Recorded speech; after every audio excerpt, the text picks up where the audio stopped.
आइए आज समझते हैं कि सीमेन सैंपल लैब में टेस्टिंग के लिए कैसे देते हैं। जब भी आप किसी गायनेकोलॉजिस्ट या यूरोलॉजिस्ट के पास जाते हैं इनफर्टिलिटी प्रॉब्लम्स को लेकर के, तो अक्सर सीमेन सैंपल की जो है उसकी ज़रूरत पड़ती है टेस्टिंग के लिए, ताकि रूल आउट किया जाए कि कोई जो मेल पार्टनर है उसको कोई उनके स्पर्म्स में सीमेन सैंपल में कोई प्रॉब्लम तो नहीं है, जो कि 30 से 50% मेल्स के अंदर एक इनफर्टाइल कपल के अंदर पाया जाएगा।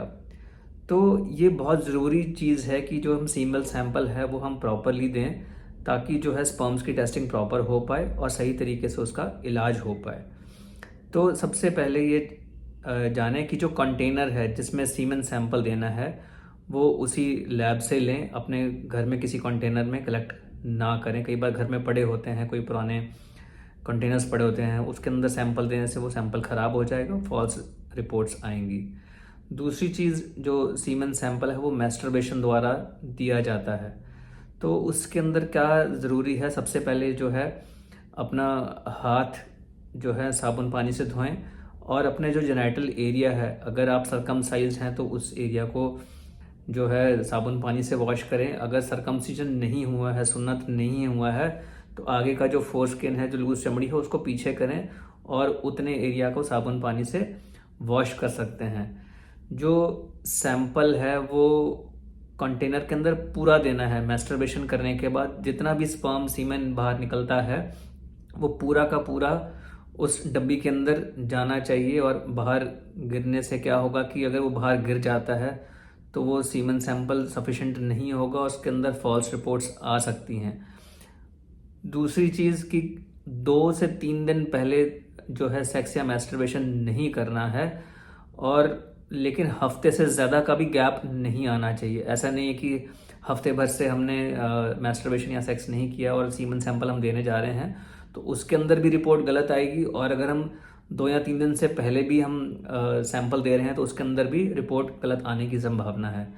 तो ये एक इम्पॉर्टेंट पॉइंट है कि कितने दिन का गैप होना चाहिए, एब्सटिनेंस होना चाहिए, जिसमें कि हम सीमेन सैंपल दे सकते हैं।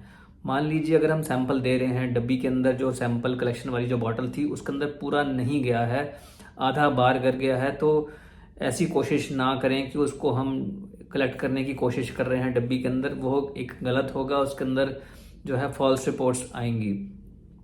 फिर जो है डिब्बी जो है उसको अंदर से टच करने की कोशिश ना करें, उसके अंदर उंगली डालने की कोशिश ना करें। क्या होता है, कई बार उसके अंदर कोई प्यूबिक हेयर गिर गया या उसके अंदर कोई धागा गिर गया तो उसको निकालने की कोशिश ना करें, उससे भी जो है सैंपल कॉन्टेमिनेट होगा, वो अपने आप वो लैब में कर लेंगे। फिर होता है कि अगर तो आपने ये चीज़ जो है सैंपल जो है लैब के अंदर ही कलेक्ट किया है तो वो बेटर रहता है। उस टाइम पे जो है एक ज़रूरी चीज़ है कि जब आप मैस्टरबेट कर रहे हैं तो किसी लुब्रिकेंट का इस्तेमाल या सलाइवा का थूक का इस्तेमाल ना करें मैस्टरबेशन के लिए। ऐसा क्यों है कि जितने भी जो लुब्रिकेंट्स हैं, मेजॉरिटी लुब्रिकेंट्स हैं या फिर जो थूक है, सलाइवा है, उसके अंदर एंजाइम्स होते हैं, कुछ केमिकल्स होते हैं जिससे कि स्पर्म्स जो हैं डैमेज होंगे और वो एक फॉल्स रिपोर्ट देगा। तो लुब्रिकेशन का इस्तेमाल ना करें। फिर ऐसा भी नहीं करना है कि कॉन्डम लिया और उसके अंदर मैस्टरबेट किया और कॉन्डम को उसके अंदर जो है सैंपल उसमें से लिया, वो भी एक गलत है। जो मेजॉरिटी कॉन्डम्स होते हैं उसके अंदर भी स्पर्मिसिडल एजेंट्स होते हैं, केमिकल्स होते हैं, जिससे कि स्पर्म्स का जो नुकसान होता है, डैमेज कर देते हैं स्पर्म्स को, उससे भी सैंपल गलत आएगा। फिर होता है कि किसी किसी लैब्स में हमें एक नॉन टॉक्सिक कॉन्डम्स भी मिल जाते हैं। अगर आप मैस्टरबेशन द्वारा नहीं ले पा रहे हैं किसी कारण से, तो वो नॉन टॉक्सिक कॉन्डम जो है वही इस्तेमाल करें, उसके अंदर ही मैस्टरबेट करके फिर एज इट इज़ उसको जो है कॉन्डम समेत ही उसके अंदर डाल दें। जो सैंपल जो डिब्बी दी गई है उसके अंदर डायरेक्टली डाल दें।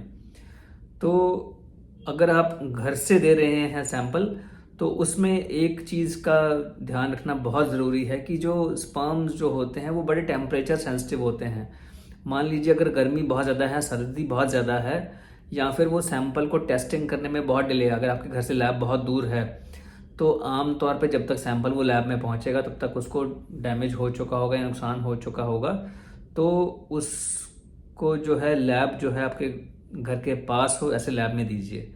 फिर जैसा कि टेम्परेचर की बात की गई थी कि बहुत सर्दियाँ, बहुत गर्मी जो है उस पर भी स्पर्म्स जो हैं वो डैमेज हो जाएंगे, तो उसको हमने रूम टेम्परेचर पे ही रखना है, बॉडी टेम्परेचर के पास रखना है। वो कैसे रखते हैं, अगर आप घर से सैंपल लेके जा रहे हैं तो उसको अपने आप शर्ट की पॉकेट में रखें, सीधा रखें एक प्लास्टिक के बैग में, और कंटेनर टाइट रहना चाहिए, और उसके ऊपर आप लेबल कर दें नाम अपना, ताकि जो है अगर हम शर्ट की पॉकेट में अगर रखते हैं उसको, तो वो एक लगभग बॉडी टेम्परेचर के आसपास रहेगा। उसको आप बहुत हीट में एक्सपोज या बहुत सर्दी में एक्सपोज ना करें, क्योंकि उससे भी स्पर्म का जो है उसके सैंपल जो है टेस्टिंग में वो सही रिपोर्ट्स नहीं आएंगी।